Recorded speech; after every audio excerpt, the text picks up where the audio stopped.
सोचिए आप एक ऐसे बाजार में जाएं जहां आपको आलू प्याज और टमाटर की तरह दुकानदार नोटों के बंडल बेचता दिखाई दे, तो आपको कैसा लगेगा? ये सुनकर आपको बड़ा अजीब लगेगा, लेकिन आपको ये जानकर बड़ी हैरानी होगी कि दुनिया में एक अनोखा देश ऐसा भी है जहां फल सब्जियां नहीं बल्कि पैसे बिकते हैं। जी हाँ, पैसे जो हमारे देश में सीसीटीवी की निगरानी में बैंक या तो फिर एटीएम से मिलते हैं, मगर यहाँ तो मंडियों में मिल जाते हैं। अब इसके पीछे के वजह क्या है, इसको जानने के लिए आपको हमारा ये वीडियो अंत तक देखना पड़ेगा, जिसमें बात हो रही है एक ऐसे देश की जहां नोट रद्दी की तरह बाजार में किलो के भाव में मिल जाते हैं। तो चलिए शुरू करते हैं आज का ये वीडियो। करेंसी किसी भी देश की नींव होती है। यही वजह है कि दुनिया के लगभग सभी देश अपने यहाँ के सिक्कों और नोटों को बड़ी हिफाजत और कड़ी सुरक्षा में रखते हैं। लेकिन दुनिया में एक जगह ऐसा भी है जिसका नाम है सोमालीलैंड, जहाँ पैसे बंडल की शक्ल में शहर की सड़कों पर रद्दी की तरह पड़ा रहता है, और वो भी बिना किसी हिफाजत के। अब आप ये मत समझिए कि यहाँ राम राज स्थापित है और किसी को पैसे का लोभ है, ना ही चिंता। अब ऐसा क्यों है, इसके लिए हमें इस जगह का इतिहास जानना होगा, जिसके लिए कुछ साल पीछे जाना होगा। कुछ साल से मतलब कुछ साल ही है, यहाँ कोई 3-1 दशक पहले। तो वो वक्त था साल 1991 का, जब उत्तरी अफ्रीका में अदन की खाड़ी के पास मौजूद सोमालीलैंड गृह युद्ध के बाद सोमालिया से अलग होकर वजूद में आया।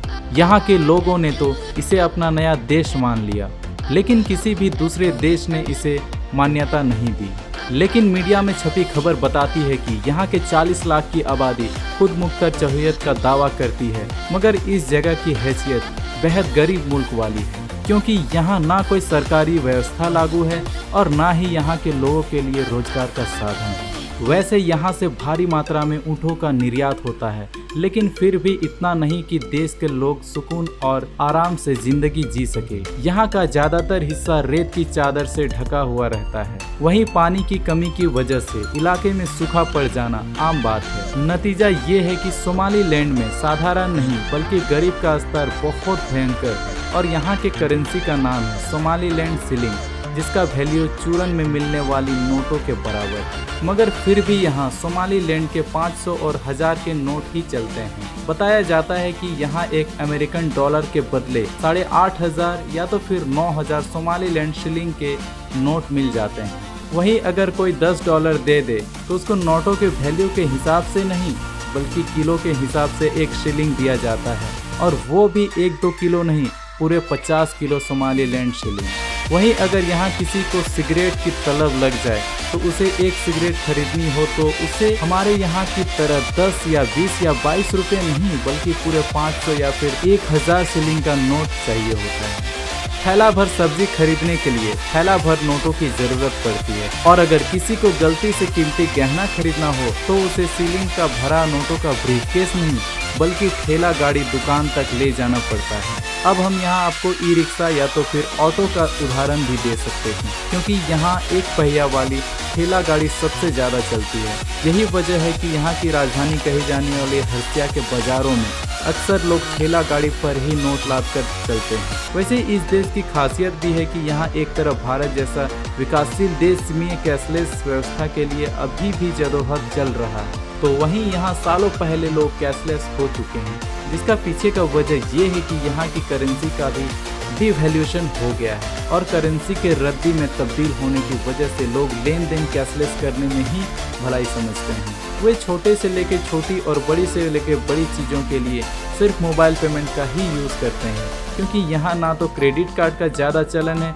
और ना ही डेबिट कार्ड का, इसलिए यहाँ फ़ोन की व्यवस्था जिंदाबाद है। वैसे क्रेडिट और डेबिट से याद आया कि इस देश में एक भी इंटरनेशनल लेवल पर मान्यता प्राप्त बैंक नहीं है। ऐसे में ये बात स्वाभाविक हो जाता है कि यहाँ ना कोई बैंकिंग सिस्टम है और ना ही कोई एटीएम।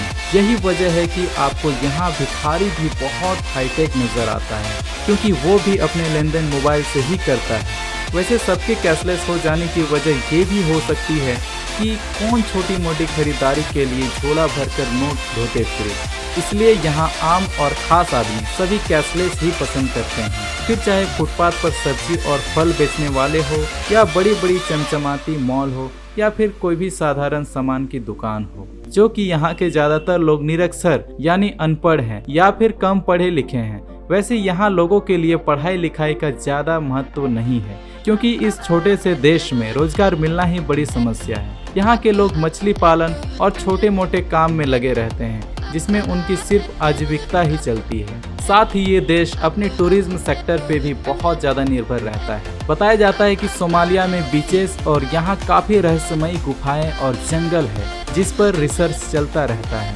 और शोध से जुड़े लोग आए दिन यहाँ आते जाते रहते हैं। तो चलिए दोस्तों, पैसों के बाजार और सोमालीलैंड के बारे में बताता ये वीडियो यहीं खत्म होता है।